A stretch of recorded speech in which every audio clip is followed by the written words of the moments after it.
Bienvenue dans ce décryptage. Aujourd'hui, on plonge au cœur d'un concept absolument fondamental du monde de l'entreprise.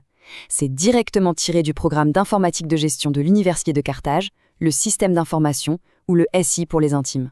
C'est quand même fascinant de se dire que chaque organisation, de la toute petite start-up du coin à la multinationale géante, repose entièrement sur sa façon de gérer, de traiter et de faire circuler ses données.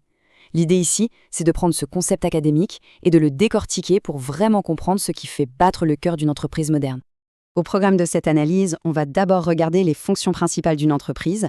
Ensuite, on définira exactement ce qu'est un système d'information, avant de se pencher sur l'utilité même de l'information, ses différentes formes, son contenu et, pour finir, ce fameux équilibre entre coût, valeur et qualité. Allez, plongeons directement là-dedans. Première étape, les fonctions principales de l'entreprise. Pour vraiment saisir comment fonctionne un système, il faut d'abord prendre un peu de recul et regarder l'environnement dans lequel il baigne au quotidien. L'activité d'une entreprise, c'est divisé en plusieurs blocs. En général, on a tous les yeux rivés sur deux choses, la production de biens ou de services et la commercialisation. C'est normal, c'est la vitrine. Mais en réalité, produire et vendre, ça ne se fait pas par magie. Ces activités ultra visibles reposent à 100% sur ce qu'on appelle des fonctions support. Ce sont ces piliers de l'ombre, totalement invisibles de l'extérieur, qui fournissent les moyens nécessaires pour que le cœur de métier puisse exister. Et parmi ces piliers cachés, il y a le chef d'orchestre absolu, la fonction système d'information. Ce qui nous amène à la partie 2, définir concrètement ce fameux SI. Maintenant qu'on a le décor en tête, on va zoomer sur cette fonction support si stratégique. Et là, on voit tout de suite la complexité vertigineuse du truc. On a des mots comme acteur, processus, modélisation, humain, flux. Ça montre brillamment qu'un système d'information, c'est infiniment plus vaste qu'un simple tas de logiciels ou de serveurs informatiques. C'est en fait une architecture multidimensionnelle extrêmement riche. Il faut vraiment s'arrêter 2 secondes sur cette définition académique parce qu'elle est cruciale. Un système d'information, c'est, je cite, une partie du réel. Ce n'est pas du tout abstrait. C'est un véritable organisme vivant, avec des données organisées, des événements concrets qui viennent modifier ces données, et surtout des acteurs humains qui agissent dessus en suivant des processus précis. Et tout ça dans un seul but, gérer l'organisation efficacement. Donc l'humain et l'événement sont littéralement aussi importants que la donnée elle-même. Troisième point, l'utilité de l'information. Voyons comment tout cela s'articule. Si le système est l'autoroute, l'information, c'est le carburant qui y circule. Mais à quoi sert-elle exactement ? L'information, c'est la base absolue de la communication humaine. Évidemment, ça permet la communication interne, donc de coordonner les différents services entre eux. Ça gère aussi la communication externe, comme les relations publiques. Mais ce qui est vraiment super intéressant ici, c'est le troisième point, celui qu'on oublie tout le temps, la cohésion sociale. Et oui, le simple fait de partager des infos claires sur le rôle de chacun, ça crée un vrai sentiment d'appartenance. C'est un moteur direct pour la motivation d'équipe. Partager la donnée, ça tisse du lien social, tout simplement. Quatrième étape, les formes et le contenu de l'information. On va mettre cette fameuse information sous un microscope pour regarder de plus près sa structure physique. Et c'est là que ça devient franchement étonnant. Spontanément, on s'imagine que l'information d'entreprise, c'est un mail écrit, un coup de téléphone ou un graphique. Sauf que, pas du tout.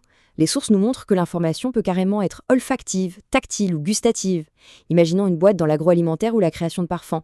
Eh bien, un goût ou une odeur, c'est une donnée vitale. Elle est capturée, analysée et traitée par le système. Bref, nos 5 sens sont de véritables capteurs de données. Au-delà des sens, l'information a aussi une structure. D'un côté, on a l'information dite structurée, les bilans comptables stricts, les bases de données clients impeccables, c'est carré. Et de l'autre, on a l'information non structurée, qui représente bien le chaos de la vraie vie au bureau. L'exemple parfait, la petite idée griffonnée sur un post-it collé sur le bord d'un écran. Eh bien, le plus grand défi d'un bon SI, c'est de réussir à capter et à valoriser ces deux mondes avec la même efficacité. Mais la forme ne fait pas tout. Il y a aussi le fond, le contenu sémantique. Comment on mesure la vraie valeur d'une donnée ? Il y a 3 critères pour ça. D'abord, est-elle sélective ? En gros, est-ce qu'elle apporte une vraie nouvelle connaissance ou est-ce que c'est juste du bruit ?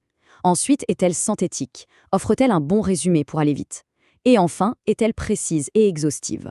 Une donnée ne prend tout son sens que si elle coche toutes ces cases. On arrive à notre dernier grand point, la partie 5, le coût, la valeur et la qualité. Ça nous mène à l'étape la plus pragmatique de ce décryptage, évaluer ce que vaut vraiment toute cette montagne d'informations. Pour n'importe quelle organisation, c'est un exercice d'équilibriste permanent. L'information, ça coûte cher, très cher, Il faut la chercher, la traiter, la stocker en toute sécurité et même, on l'oublie souvent, payer pour la détruire dans les règles quand on n'en a plus besoin. Face à toutes ces dépenses, on a la valeur de l'information. Et cette valeur, elle ne dépend que d'une chose, son utilité pour la personne qui la reçoit. Si cette utilité est plus faible que ce qu'elle coûte à stocker, eh bien le système perd de l'argent et de l'efficacité. Et tout ce voyage, du niveau de l'entreprise jusqu'à la moindre petite donnée, ça nous laisse face à une question capitale. L'information est-elle fiable et de qualité? Est-elle vraiment exacte et à jour? Parce que la réalité est cruelle. On peut se payer le système technique le plus fou du monde, avoir les équipes les plus brillantes. Si la donnée qui entre dans la machine est fausse ou périmée, la décision à la sortie sera une catastrophe.